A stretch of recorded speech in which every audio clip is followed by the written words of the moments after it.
Mesdames et messieurs, bonsoir et bienvenue dans votre journal de 22 heures dont voici les principaux titres. Le ministre de la Défense nationale Hassan Dalal Houfani s'est rendu hier à Beledweyne dans la région du Hiran. Et l'Est des États-Unis se prépare à une tempête de neige record, une tempête monstre porteuse de blizzard va s'abattre donc dans les prochaines heures sur tout l'Est des États-Unis, affectant potentiellement 50 millions de personnes. Voilà pour le sommaire, merci de nous accueillir chez vous. On vous emmène en ce début de journal à Beledweyne où le ministre de la Défense Hassan Dalal Houfani s'est rendu hier dans la région de Hiran en Somalie pour une visite de travail de courte durée. Il était notamment accompagné par les responsables du haut commandement militaire djiboutien dont le général Sobaglé et ses proches collaborateurs.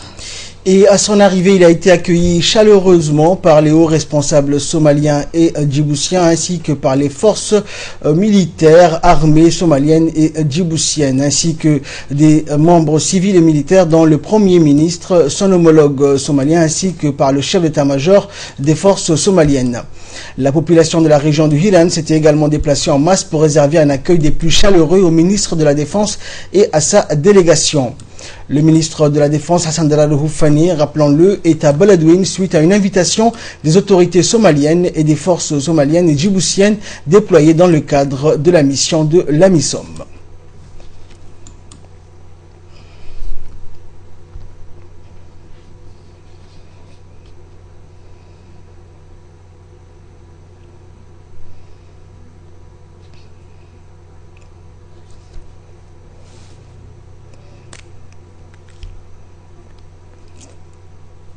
Et le ministre a d'emblée, dès son arrivée, a eu une courte réunion avec les responsables civils et militaires de la région du Hiran. Et ils ont pu discuter bien sûr des points qui étaient à l'ordre du jour.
Et une importante cérémonie a été organisée à l'occasion de la visite du ministre de la Défense nationale Hassan Dalal Houfani.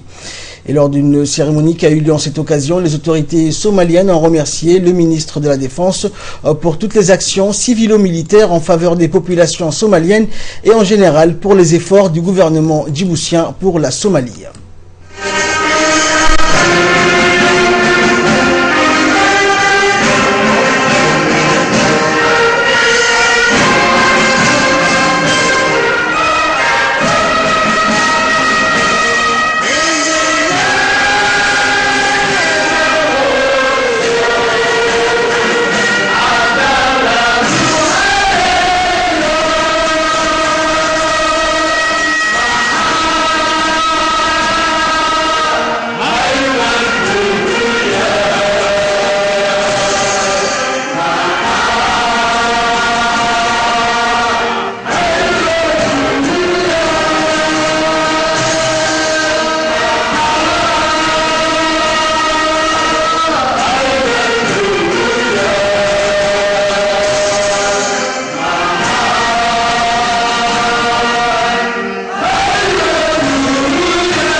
Plusieurs hauts responsables du gouvernement somalien, dont le Premier ministre, le ministre de la Défense, le chef d'état-major des forces somaliennes, les soldats somaliens et djiboutiens, ainsi que plusieurs responsables de la région de Hiran, ont participé à cette cérémonie. Au menu, des chants patriotiques et des danses folkloriques ont été présentés à l'auguste assemblée par les artistes somaliens et troupes djiboutiens invités à cette occasion.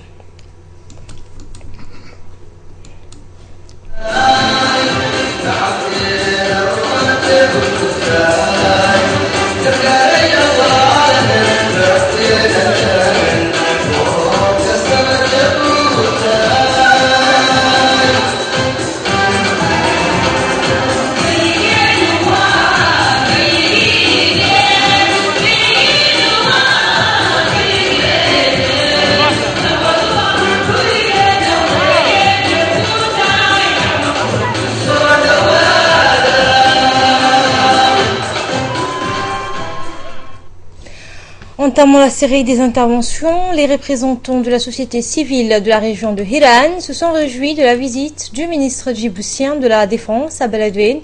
Ils ont à tout remercier le chef de l'État Ismaël Omar Guelleh pour son soutien indéfectible et son combat pour que la Somalie retrouve son éclat de temps. Et dans une brève allocution faite à cette occasion, le Premier ministre somalien Abdurrachid Ali Sharmake s'est félicité d'avoir assisté à une telle cérémonie en l'honneur des troupes djiboutiennes de la MISOM qui se sont distinguées dans leur mission de sécurisation, mais aussi et surtout les actions menées en faveur des populations civiles. Au nom du président somalien et en mon nom propre et au nom de mon gouvernement, je tiens à remercier, a-t-il indiqué solennellement, le chef de l'État djiboutien pour sa contribution et ses efforts sans relâche à la planification de la Somalie et surtout dans la reconstruction des institutions somaliennes. Enfin, Abdurrachid Ali Sharmake a rendu un hommage appuyé aux soldats tombés sur le champ d'honneur et a souhaité un prompt rétablissement aux blessés dans cette lutte acharnée contre les groupes terroristes d'Al-Shabaab.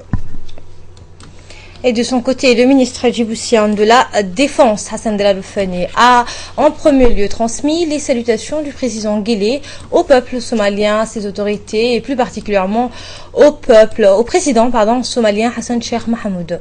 Il a ensuite remercié les autorités somaliennes pour leur accueil chaleureux digne d'un pays frère et ami. Enfin, le ministre djiboutien a salué les efforts des bataillons Hilwalal pour leur mission. Retour à Djibouti, le président de l'Assemblée nationale, Mohamed Ali Hamad, a reçu hier une délégation allemande conduite par le docteur Peter Amsauer, ancien ministre du Transport, député du Parlement allemand à l'Assemblée nationale. Et cette rencontre s'inscrit dans le cadre d'une prise de contact et de renforcer la coopération bilatérale existante entre les deux pays, à savoir Djibouti et l'Allemagne. On prit part à cette rencontre entre le président de l'hémicycle national et la délégation, l'ambassadeur de Djibouti résidant en Allemagne, Adel Mohamed Ileta, le président de l'Assemblée, Mohamed Ali Hamad, et ses proches collaborateurs. Le ministre des Affaires étrangères et de la coopération internationale, porte-parole du gouvernement, Mahmoud Ali Youssouf, a participé à la session extraordinaire des ministres des Affaires étrangères de l'OCI qui s'est tenue au siège du secrétariat général de l'OCI à Jeddah au sujet des agressions contre les missions diplomatiques saoudiennes en Iran. Et la conférence a adopté en majorité absolue un communiqué qui condamne les attaques contre les locaux des missions diplomatiques de l'Arabie Saoudite à Téhéran et à Mashhadi, lesquelles constituent une violation flagrante de la Convention de Vienne de 1963 sur les relations diplomatiques et la contraignante divertie internationale. En marge de cette session, le chef de la diplomatie djiboutienne, accompagné par l'ambassadeur de Djibouti à Riyad et représentant permanent de Djibouti auprès de l'OCI, Diaedine Bamakrama, a tenu une réunion avec son homologue saoudien, le ministre Adel Jubair, en présence de son Altesse le prince Turki Ben Mohammed Al Saoud, secrétariat d'État au MAE saoudien, dans lesquels les discussions ont porté sur les relations étroites qui lient les deux pays frères et la coopération dans les différents domaines. Et la délégation allemande a été par la suite reçue par le ministre de l'énergie chargé des ressources naturelles, Ali Yaqub Mohamed. La délégation allemande a été conduite par le président de la Chambre de commerce et de l'industrie arabo-allemande, qui a représenté au ministre les différents hommes d'affaires allemands et dans des domaines donc variés. Et ont assisté à cette rencontre pour la Chambre du commerce de Djibouti, Saïd Delwaïs, entre autres, et Omar Ahmed, conseiller du ministre de l'Énergie. Il a été question lors de cette rencontre de la coopération entre les deux pays et de leur potentialité, les atouts et la volonté des deux parties d'asseoir des relations commerciales et techniques. Le ministre de l'Énergie, chargé des ressources naturelles, a remercié la délégation pour toutes ces explications. Et par la suite, le ministre Ali Yacoub Mahmouda, lors d'une interview qu'il nous a accordée, expliqué l'essor de la coopération entre les deux pays et de rappeler qu'un premier investissement a permis à notre pays d'avoir sa première centrale solaire. Nous l'écoutons. Le premier gros investissement dans le domaine des énergies renouvelables a été fait par un partenaire privé allemand qui a fait confiance à Djibouti, et c'est grâce à ces types d'entrepreneurs courageux qui a fait confiance à notre pays que d'autres vont suivre, ce qui est le cas aujourd'hui. Aujourd'hui, nous avons parlé d'énergie, nous avons parlé du cadre réglementaire institutionnel dans le domaine des énergies. Comme vous le savez, en juillet dernier, le président de la République a promulgué une loi qui libéralise la production de l'énergie. C'est-à-dire qu'aujourd'hui, tout privé, qu'il soit djiboutien ou étranger, s'il remplit les conditions, il peut produire de l'électricité. Et l'électricité de Djibouti, l'EDD, achète à prix raisonnable, négocié, cette énergie verte produite. Donc aujourd'hui, ces partenaires allemands, dans le cadre de la Chambre de commerce arabe, où Djibouti est membre, sont venus nous voir pour se renseigner sur les lois en vigueur, sur le type d'énergie que nous produisons à Djibouti, et surtout sur nos besoins dans les 10 prochaines années. Comme vous le savez, nous avons de gros projets à Djibouti. Dernièrement, il y a quelques jours, le président de la République a lancé la première phase de la future zone industrielle, et c'est une zone qui aura besoin de beaucoup d'énergie, de l'énergie verte certes, mais de l'énergie abordable et abondante qui va permettre le développement industriel. Donc ces partenaires allemands sont très intéressés pour investir dans le domaine de l'énergie, et c'est pourquoi aujourd'hui ils ont bien voulu nous rendre visite et se renseigner sur les conditions pour produire de l'électricité. Et le président de la Chambre de commerce, Youssouf Moussa Dawali, a également reçu la délégation allemande hier. Le président de la Chambre de commerce, qui a pris part aux discussions hier avec le chef de l'État, avait informé à la presse nationale que son homologue allemand effectuait un séjour de travail dans notre pays à l'initiative d'une invitation de l'institution qu'il dirige. Au cours de ce même contact avec la presse, le président de la Chambre de commerce de Djibouti avait également fait état de l'intention de son homologue allemand d'être à l'origine d'un afflux rapide d'investisseurs de son pays à Djibouti, notamment dans le domaine de la logistique. Outre son statut de président de la Chambre de commerce allemande, Dr Ramsauer est également le président de la commission finance du Parlement allemand. Il fut aussi dans le passé ministre des Transports dans le gouvernement Merkel. L'ambassadeur de la République de Djibouti en Allemagne, Adel Mohamed Dilita, a pris part à la rencontre entre le président de la Chambre de commerce de Djibouti et son homologue allemand. Page Sport à présent, Javier Sotomayor a visité hier dans la matinée les infrastructures sportives, à savoir le complexe sportif de Balbala et le stade de Gouled.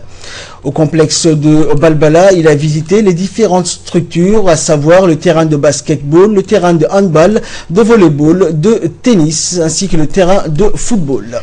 Et au stade de Gouled, il a visité les salles de sonorisation, mais également les salles de surveillance qui sont équipées avec les instruments répondant parfaitement aux exigences en la matière. En marge de ces visites, le champion du monde s'est rendu au lac Assal, un lieu unique au monde situé à une altitude de 153 mètres sous le niveau de la mer, ce qui fait de lui le point le plus bas du continent.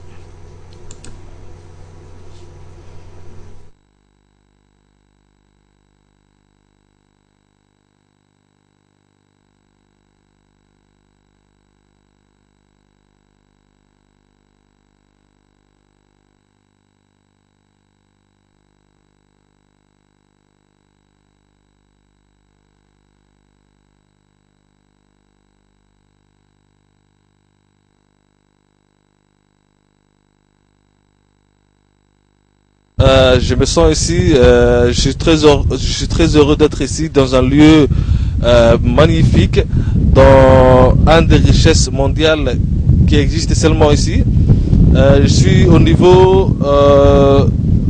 un niveau de 153 mètres bas de la mer, et Et c'est à Djibouti que cette lieu existe tellement et qui a trop de salé. Et vraiment, je remercie le ministère et les gens qui m'ont donné l'opportunité de rester ici et de venir ici. Et puis de continuer de partir à l'école de sport-études, là où on forme les athlètes de haut niveau et qui m'ont préparé de bien m'accueillir. Merci. Et toujours dans le cadre des activités du champion Sotomayor prévu dans son programme durant son séjour à Djibouti, un déjeuner offert par le secrétaire d'État à la jeunesse et au sport, Badoul Hassan Badoul, à l'hôtel Les Acacias, a clôturé le programme du grand champion cubain. Avant l'intervention prévue, on a assisté à une démonstration d'une danse traditionnelle cubaine, la salsa.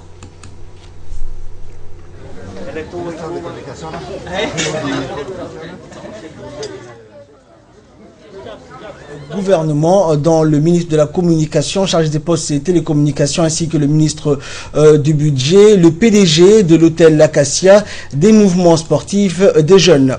Après l'intervention du PDG de l'hôtel Acacia qui a souhaité la bienvenue aux membres présents et plus particulièrement à M. Javier Sotomayor, ce dernier a pris la parole en exprimant toute sa gratitude au président de la République, Ismaël Omar Guelleh, et par la suite dans son intervention, il a remercié également le Premier ministre ainsi que le président de l'Assemblée nationale pour leur accueil chaleureux. Il a terminé son intervention en rappelant sa profonde reconnaissance au secrétaire d'État à la jeunesse et au sport, Badoul Hassan Badoul, de cette visite également historique en parfaite collaboration avec son ambassade à Cuba. C'est le peine et aussi les chaussures. Voilà, c'est notre...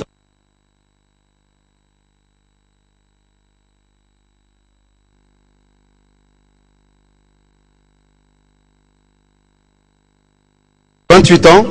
C'est rare qu'un record mondial ne soit pas battu pendant de si longues années. Nous le disons encore, félicitations. Bienvenue à Djibouti et que la jeunesse djiboutienne vous prenne comme exemple. Que vraiment, realmente me he sentido muy bien. Chez lui.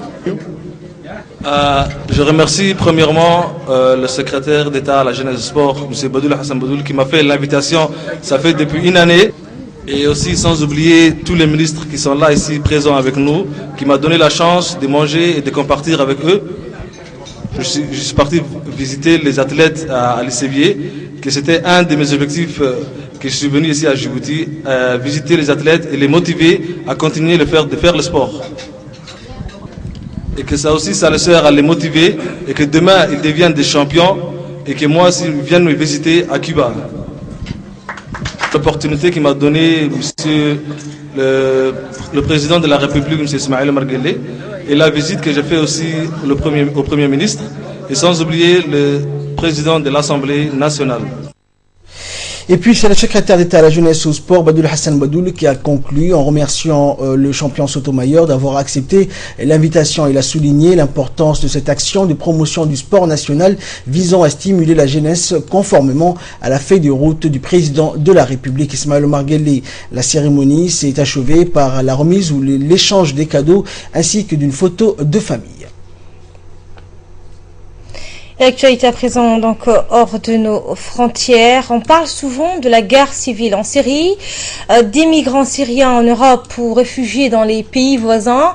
La cause de leur fuite, bien sûr, la guerre et la peur, mais souvent, ils fuient tout simplement le chaos total, le fruit de la guerre. Un exemple type, Homs, hier, était la 3e ville du pays. Un hub industriel avec ses raffineries de pétrole comptait 1 million d'habitants. Regardez ces images d'aujourd'hui filmées par un drone. À vous de compter le nombre d'habitants. Les images parlent d'elles-mêmes.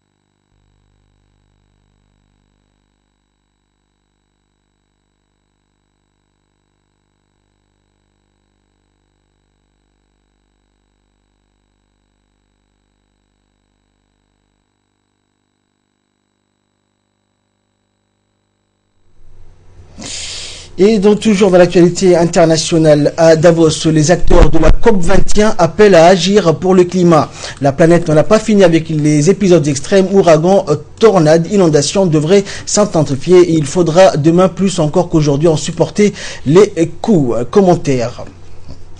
La planète n'en a pas fini avec les épisodes extrêmes. Ouragans, tornades, sécheresses et inondations devraient s'intensifier et il faudra, demain plus encore qu'aujourd'hui, en supporter les coûts et tenter de venir en aide aux victimes. Et face à ces enjeux, et plus d'un mois après l'accord de Paris sur le climat, tout reste encore à faire pour contenir la hausse de température. Le changement climatique mine les acquis du développement, a alerté le secrétaire général de l'ONU, Ban Ki-moon, lors du Forum économique mondial de Davos. Si nous n'appliquons pas correctement l'accord de Paris, alors les 16 autres objectifs de développement durable seront sapés. Parmi ces objectifs, éradiquer la faim, la pauvreté, privilégier les énergies propres, favoriser l'égalité entre les sexes. Pour le président de la COP21, Laurent Fabius, l'heure n'est pas au laisser-aller. Nous avons des problèmes aujourd'hui en Europe, avec l'arrivée de centaines de milliers de personnes à nos frontières. Mais il s'agit de millions de personnes. Que va-t-il se passer? Au final, c'est une question de guerre ou de paix, et je pense que l'accord de Paris sur le climat est un pilier majeur de la sécurité, estime le ministre français des Affaires étrangères.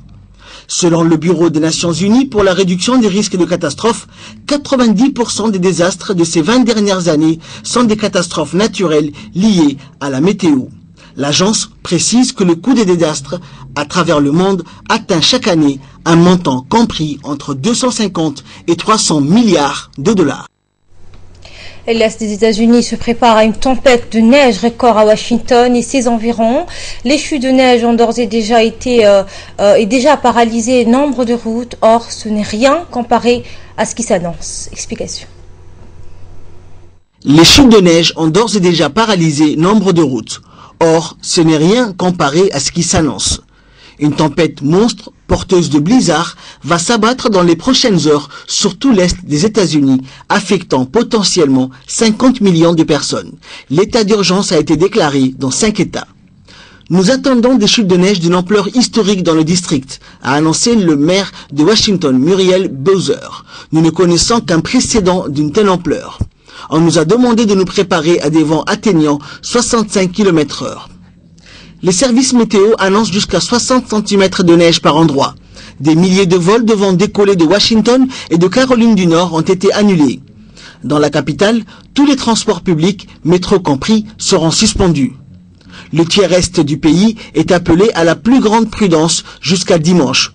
Beaucoup ont pris d'assaut les commerces pour faire des réserves avant de se cloîtrer chez eux. C'est ainsi que prend fin cette édition. Merci à vous de l'avoir suivi. Restez avec nous, le programme continue.